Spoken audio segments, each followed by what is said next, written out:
सुप्रभात छात्रों, मैं सरस्वती ज्ञान मंदिर की योग शिक्षिका आज आपको प्राणायाम के संबंध में बताऊंगी कि प्राणायाम क्या है और प्राणायाम कैसे करते हैं। प्राणायाम दो शब्दों से मिलकर बना है, प्राण धन आयाम, जिसमें प्राण का संबंध हमारी श्वास से तथा आयाम का अर्थ उनको नियंत्रित करने से है। इस प्रकार प्राणायाम के द्वारा हम अपनी श्वासों पर नियंत्रण रखते हैं और प्राण का संबंध हमारे मन से होता है। जब हम अपने प्राणों पर नियंत्रण कर लेते हैं तो हमारे मन पर भी नियंत्रण हो जाता है और हमारी जितनी भी दैनिक दिनचर्या में जितने भी दैनिक क्रियाकलाप होते हैं वो हमारे मन से ही संबंधित होते हैं। जब हम किसी भी नए कार्य की शुरुआत करते हैं तो हम अपने मन में उसकी पहले से ही रूपरेखा तैयार कर लेते हैं। इस प्रकार प्राणायाम के द्वारा हम अपने मन तथा विचारों पर नियंत्रण रखते हैं। तो अब आपको मैं बताऊंगी कि प्राणायाम कितने प्रकार के होते हैं। प्राणायाम 8 प्रकार के होते हैं। नाड़ी शोधन प्राणायाम, कपालभाति प्राणायाम, भ्रस्त्रिका प्राणायाम, उज्जयी प्राणायाम, भ्रामरी प्राणायाम, शीतली प्राणायाम, शीतकारी प्राणायाम, सूर्य वेदी एवं चंद्र वेदी प्राणायाम। तो आज मैं आपको कपालभाति प्राणायाम के बारे में बताऊंगी। कपालभाति प्राणायाम को मैं बहुत आसान तरीके से आज आपको बताऊंगी। इसको कपालभाति प्राणायाम 3 स्टेप्स में करते हैं। सबसे पहले हम सुखासन की स्थिति में बैठेंगे और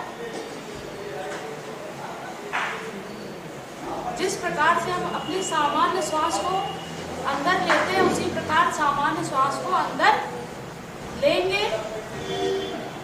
मेन ध्यान हमको यहाँ पर ये देना है कि कपालभाति प्राणायाम में अंदर ली हुई श्वास को एक झटके के साथ में बाहर करते हैं। और दूसरे स्टेप में ध्यान देने योग्य बात यह है कि जब हम अंदर ली हुई श्वास को बाहर करते हैं तो जब श्वास बाहर जाती है तो हमारा जो पेट होता है वो अंदर की ओर जाता है। ज़्यादातर लोग कपालभाति प्राणायाम करते समय यहीं पर गलतियां करते हैं, तो ये ध्यान देने योग्य महत्वपूर्ण बात है यहाँ पे। और थर्ड स्टेप में बात करते हैं कि जो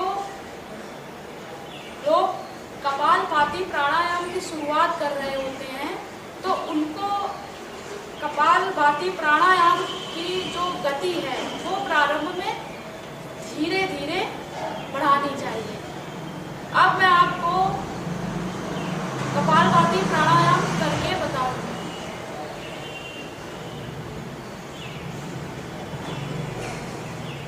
हम अपनी आंखों को बंद कर लेते हैं।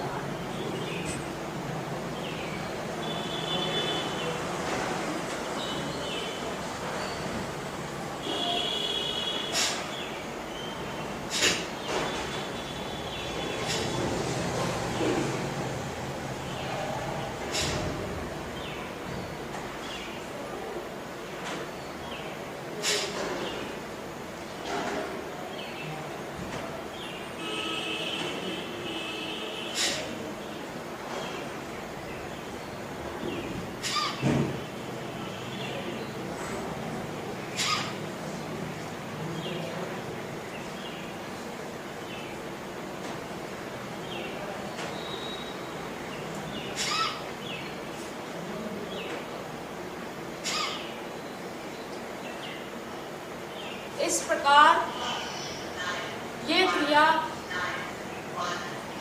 प्रारंभ में 10 मिनट तक हम लोग करते हैं। अब मैं आपको बताऊंगी कपालभाति प्राणायाम के क्या लाभ हैं। कपालभाति प्राणायाम करने से हमारे मस्तिष्क के अग्रिम भाग का शोधन होता है, अर्थात शुद्धिकरण होता है। कपालभाति प्राणायाम से अगर मस्तिष्क में किसी भी प्रकार का रक्त अवरोध होता है तो उसमें लाभ मिलता है। कपालभाति प्राणायाम से हमारा मन शांत रहता है। अब मैं आपको बताऊंगी कि कपालभाति प्राणायाम करते समय क्या क्या बातें ध्यान में रखनी चाहिए। कपालभाति प्राणायाम कभी भी चलते पंखे के नीचे नहीं करना चाहिए। प्राणायाम सदैव आसन के बाद करने चाहिए और प्राणायाम सदैव 6 बजे से पहले ही करना चाहिए।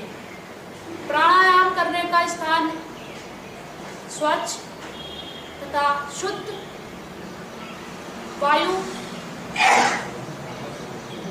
का होना चाहिए। अतः मैं आशा करती हूँ कि आप लोगों को मेरी बताई हुई बातें समझ में आई होंगी और आप अपनी दैनिक दिनचर्या में कपालभाति